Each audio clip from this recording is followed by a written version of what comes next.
আসসালামু আলাইকুম প্রিয় বন্ধুরা, আশা করি সকলেই ভালো আছেন। আপনাদেরকে স্বাগত জানাচ্ছি ময়মনসিংহ জেলার ধোবাউড়া উপজেলায়। আমি এখন যাচ্ছি ময়মনসিংহ জেলার নেত্রকোনা উপজেলার দুর্গাপুর উপজেলার বিজয়পুর চীনামাটির পাহাড়ে। আপনারা ময়মনসিংহ থেকে বা ঢাকা থেকে যেভাবে প্রাইভেট কার নিয়ে বর্ষাকালেও সমস্বরী নদী পার না হয়ে বিজয়পুর চীনামাটির পাহাড়ে যেতে পারবেন, এই রাস্তাটা আমি বলে দিচ্ছি।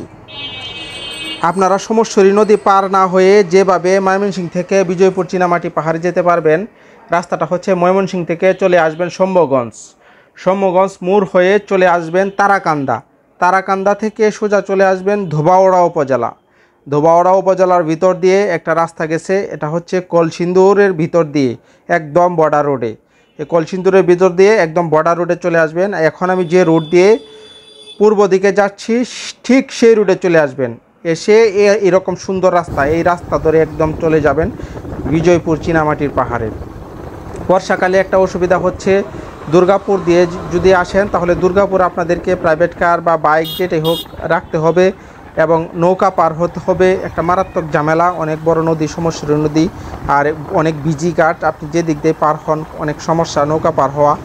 আর সমস্যা ছাড়া একদম প্রাইভেট কার বা মোটরসাইকেল নিয়ে সরাসরি যদি আপনারা বিজয়পুর চীনামাটির পাহাড়ে ইভেন বাস নিয়েও যেতে পারবেন, কোনো সমস্যা নাই।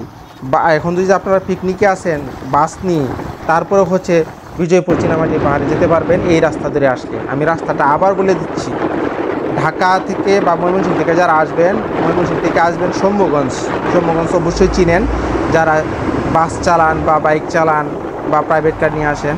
শম্ভুগঞ্জ থেকে চলে আসবেন তারাকান্দা, আর তারাকান্দা থেকে সোজা চলে আসবেন ধোবাউড়া। যদি না চিনেন, তারাকান্দা আসার পর জিজ্ঞেস করবেন ধোবাউড়া উপজেলাতে যাওয়ার রাস্তা কোনটা, তাহলে আপনাদেরকে দেখিয়ে দেবে ধোবাউড়া আসার রাস্তা কোনটা। আর ধোবাউড়া আসার পর ধোবাউড়া থেকে চলে যাবেন সোজা কলসিন্দুর। ঠিক আছে, ধোবাউড়া থেকে কলসিন্দুর পর্যন্ত যে যাওয়ার রাস্তাটা, এতে একটু হালকা প্রবলেম আছে, তারপরে কোনো প্রবলেম নাই। তাও তেমন একটু ভাঙা না, এই 1 কিলোমিটারের মতো ভাঙা আছে। আর পুরো রাস্তাটা হচ্ছে এরকম সুন্দর রাস্তা। এই সুন্দর রাস্তা ধরে আপনারা চলে যেতে পারবেন বিজয়পুর চীনামাটির পাহাড়ে। যে দেখতে পাচ্ছেন আমি এখন যাচ্ছি গজারি বনের ভিতর দিয়ে। বর্ষাকালে কিন্তু পাহাড় সুন্দর বেশি, আপনারা শীতকালে ঘুরতে আসেন ঠিক আছে, কিন্তু বর্ষাকালে ঘুরতে আসবেন। বর্ষাকালে ঘুরতে আসলে দেখতে পারবেন যে সবুজে ছেয়ে আছে সারা পাহাড়গুলা। চারদিকে দেখতে পাচ্ছেন লতা পাতা সবুজ। এখন আমি যাচ্ছি দুই পাহাড়ের মাঝখান দিয়ে কেটে যে রাস্তা করা হয়েছে বর্ডারের রাস্তা, এই বর্ডারের রাস্তা পাশ দিয়ে আমাদের বাম পাশে হচ্ছে ভারতের মেঘালয় রাজ্য, আর ডান পাশে হচ্ছে বাংলাদেশের বিস্তীর্ণ ভূমি। দেখতে পাচ্ছেন যে আমার বাম পাশে পাহাড়গুলো দেখতে পাচ্ছেন, এই পাহাড়গুলো কিন্তু মূলত ভারতের পাহাড়, বাম পাশে না যাওয়াই ভালো। তবে আমি বর্ডারের রাস্তা সুন্দর যে জায়গাগুলো আছে মূলত এইগুলো স্ন্যাপ নিয়েছি। আসলে পুরা রাস্তাটাই অনেক সুন্দর। এই দেখতে পাচ্ছেন আমার ডান পাশে কিন্তু এই বোঝা যাচ্ছে না, জঙ্গলটা যাচ্ছে, জঙ্গলের ওই সাইডে কিন্তু পাহাড় আছে। আমি ক্যামেরা বেশি ঘুরাই নাই, স্থির রাখছি। আর বাইক একটু জোরে চলতেছিল, এই জন্য হচ্ছে আমার হাতে কোনো ট্রাইপড ছিল না, শুধু ক্যামেরা হাতে ছিল, এই জন্যই হচ্ছে ভিডিও ধারণ করতে একটু অসুবিধা হয়েছে।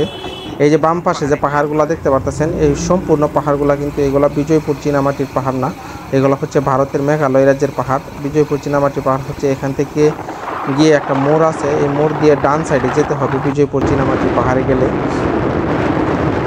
সব কিছু মিলে বর্ডারের যে রাস্তাটা, এই রাস্তাটা অনেক সুন্দর একটা রাস্তা। এখন আমি ঢুকতেছি সেগুন বন, আর এখানে দেখেন একটা সুন্দর একটা ঘর, অনেক সুন্দর একটা ঘর। এটা দেখে আমি থমকে দাঁড়াই এবং দেখি কোন শৌখিন লোক মনে হয় এখানে ঘরটা বানছে। আর এখানে এই মোড়গুলাতে কয়েকটা দোকানপাট আছে, এখানে আপনারা চা পান সিগারেট নাস্তাপাতি ইত্যাদি করতে পারবেন। এটা মনে হয় একটা ছোট্ট বাজারও এখানে আছে, সম্ভবত বাজার জমে। বাজার টাইমে আমি আসি না, এই জন্য বলতে পারতেছি না। আমি যখন যাচ্ছি তখন শুক্রবার দুপুর টাইমে। আর বর্ডার রাস্তায় আসলে এই সুন্দর জায়গাগুলো দেখতে পারবেন। এই যে দেখেন আরেকটা অসাধারণ সুন্দর জায়গা, রাস্তার দুই পাশে সবুজ গাছগাছালি ভরপুর। আসলে বর্ডার রাস্তাতে গেলে এত সুন্দর প্রাকৃতিক পরিবেশ যা দেখে আপনি মুগ্ধ হতে বাধ্য। এই যে এখন যে জায়গাটা দিয়ে যাইতেছি, আমার ডান পাশে কিন্তু অনেক উঁচা পাহাড়। বিজয়পুর চীনামাটি পাহাড়ে যে উঁচা পাহাড়গুলো আছে তার চাইতে অনেক উঁচা পাহাড়। এখানেও কয়েকটা দোকানপাট আছে এই বর্ডার রাস্তার সাইড দেওয়া। তবে শীতকালে এই সাইডে আমি যাব, আনাচে কানাচে ঘুরে বেড়াবো এবং আপনাদেরকে মোটো ব্লগের মাধ্যমে দেখাবো এই দৃশ্যগুলো। আর মূল মেসেজটা হচ্ছে আপনারা কিভাবে বিজয়পুর চীনামাটি পাহাড়ে আসতে পারবেন আপনার সমস্বরী নদী পার না হয়ে, এটা হচ্ছে মূল মেসেজ। আর এই জায়গাটা হচ্ছে এই বর্ডার রাস্তার সবচেয়ে সুন্দর জায়গা। দেখতে পাচ্ছেন এই যে বাম পাশে কি সুন্দর পাহাড় আর ডান পাশে সমতল ভূমি। আর এই পাহাড়ের মধ্যে হচ্ছে সেগুন গাছ লাগানো আছে। জায়গাটা অসাধারণ সুন্দর। এখানে ছবি তুললে আরও অনেক সুন্দর লাগে। নেক্সট টাইম কোনো একদিন সময় করে এখানে ছবি তুলে আপনাদেরকে দেখাবো ইনশাআল্লাহ। আপনারা ঘুরুন, প্রকৃতি দেখুন। প্রকৃতি আসলে সুন্দর। প্রকৃতি দেখলে মনের খিদা মেটে, আসলে পেট ভরে না, মনের খিদা মেটে। মনের খিদাই হচ্ছে আসল খিদা, পেটের খিদা আসল খিদা না। এই যে এখন আমি ডান দিকে, বাম দিকে গেলে হচ্ছে সোমেশ্বরী নদী, বিজয়পুর চীনামাটি পাহাড়ের যে ক্যাম্প আছে এটা, আর ডান দিকে গেলে হচ্ছে বিজয়পুর চীনামাটি পাহাড়ের যে পাহাড়গুলো আছে সাদামাটি পাহাড়।